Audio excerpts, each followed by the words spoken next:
10월 11일, 단 하루 만에 전 세계 시장이 요동쳤습니다. 비트코인은 순식간에 폭락했고 그 여파로 수많은 투자자들이 한순간에 계좌를 잃었죠. 오늘 제가 전해드릴 이야기는 바로 그날 시장 뒤편에서 실제로 어떤 일이 벌어졌는가에 대한 기록입니다. 이건 단순한 차트 이야기가 아닙니다. 탐욕과 공포, 그리고 그 사이에서 조종당한 사람들의 심리에 대한 이야기죠. 하룻밤 사이 전 세계 182만 명이 1,450억 원을 날렸습니다. 그런데 더 소름 끼치는 사실은 그들이 단 한 방향에서 당한 게 아니라 양쪽에서 두 번이나 털렸다는 것입니다. 오늘은 여러분께 코인 역사상 가장 역겨운 양방향 학살이 어떻게 설계되고 실행되었는지를 자세히 설명해 드리겠습니다. 먼저 양방향 학살이 무엇인지부터 말씀드릴게요. 보통 낚시는 미끼를 던지고 기다리죠. 그런데 고수는 다릅니다. 미끼를 뿌려서 물고기를 모은 뒤 한 번에 싹쓸이합니다. 그런데 이번에는 더 악랄하게 왼쪽으로 던져서 잡고 다시 오른쪽으로 던져서 또 한 번 잡은 거죠. 결국 물고기는 어디로 가도 도망칠 수 없었습니다. 금융시장에서는 이게 무엇을 의미할까요? 먼저 롱 상방을 폭락시켜서 터뜨리고 그 다음 숏 하방을 역으로 터뜨리는 것. 바로 양쪽을 다 학살하는 쌍방학살입니다. 10월 11일 새벽 3시 비트코인 가격은 12만 6천 달러로 역사적 고점을 기록했습니다. 해외 매체들은 다음 목표는 15만 달러, 지금 안 사면 10년은 기다려야 한다며 사람들을 미친 듯이 롱으로 몰아넣었습니다. 10배, 20배 레버리지로 1만 달러 넣고 10%만 올라가도 2만 달러를 벌 수 있는 구조였죠. 하지만 10%만 떨어지면 즉시 청산되고 영원이 되는 구조입니다. 그리고 새벽 3시 17분 트럼프가 중국산 제품에 대해 60%에서 100% 관세 부과를 발표합니다. 비트코인은 3시간 만에 12만 6천 달러에서 10만 1,500달러로 무려 20% 폭락했습니다. 그 결과 164만 명이 청산당했고 손실액은 무려 190억 달러였습니다. 평균 한 사람당 약 1억 5천만 원 이상을 잃은 셈이죠. 그리고 10월 13일 아침 7시 15분 이틀간의 공포가 퍼지면서 비트코인은 끝났다.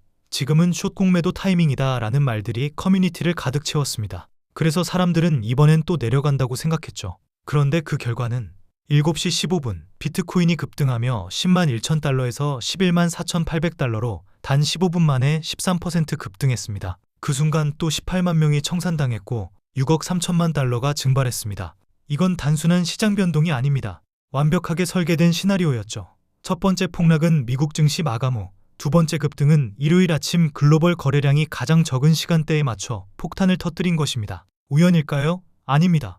이건 펀드 세력들의 각본이었습니다. 더 충격적인 사실은 트럼프의 관세 발표 30분 전 한 미스터리 계좌가 25억 달러 규모의 공매도 포지션을 열었다는 것입니다. 30분 뒤 발표가 있었고 폭락이 일어났습니다. 그리고 그 사람은 하루 만에 19억 달러를 벌었습니다. 이건 단순한 예측이 아니라 내부 정보 거래입니다. 또한 폭락 5분 전 바이낸스 거래소에는 정확히 30초 간격으로 5,000 BTC 매도 주문이 찍혀 있었습니다. 이는 사람이 아닌 프로그램 트레이딩, 즉 보세 공격이었습니다. 그리고 언론의 절묘한 타이밍, 12만 6천 달러일 때는 20만 간다, 10만 달러일 때는 거품 붕괴, 11만 5천 달러일 때는 지금이 저점 매수 기회 라고 보도했습니다. 이건 보도가 아니라 감정 조작입니다. 그리고 더 오싹한 점은 비트코인이 반등할 때 금값이 4,060달러를 돌파하며 백금은 원유까지 동반 상승했다는 것입니다.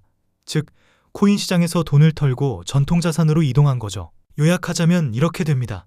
그들은 먼저 시장 분위기를 띄워 사람들의 탐욕을 자극합니다. 그러다 갑작스럽게 폭락을 일으켜 롱 포지션을 청산시키죠. 공포가 퍼지면 투자자들은 스스로 숏으로 몰려들고 그 순간 다시 반등을 만들어 숏 포지션까지 싹 쓸어버립니다. 그리고 모든 게 끝난 뒤엔 아무 일도 없었다는 듯 조용히 사라집니다. 이 모든 수법의 핵심은 기술이 아니라 심리조종입니다. 그럼 돈은 어디로 갔을까요? 첫째, 거래소입니다. 청산이 일어날 때마다 수수료가 쌓였습니다. 182만 명이면 수수료만으로도 1억 달러 이상입니다.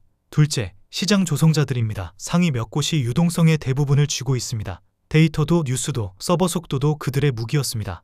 셋째, 고래들, 폭락 직전 대형 지갑들이 막대한 코인을 옮겼습니다. 그들은 예측자가 아니라 시장 그 자체였습니다. 이 모든 건 기술이 아니라 감정의 산업입니다.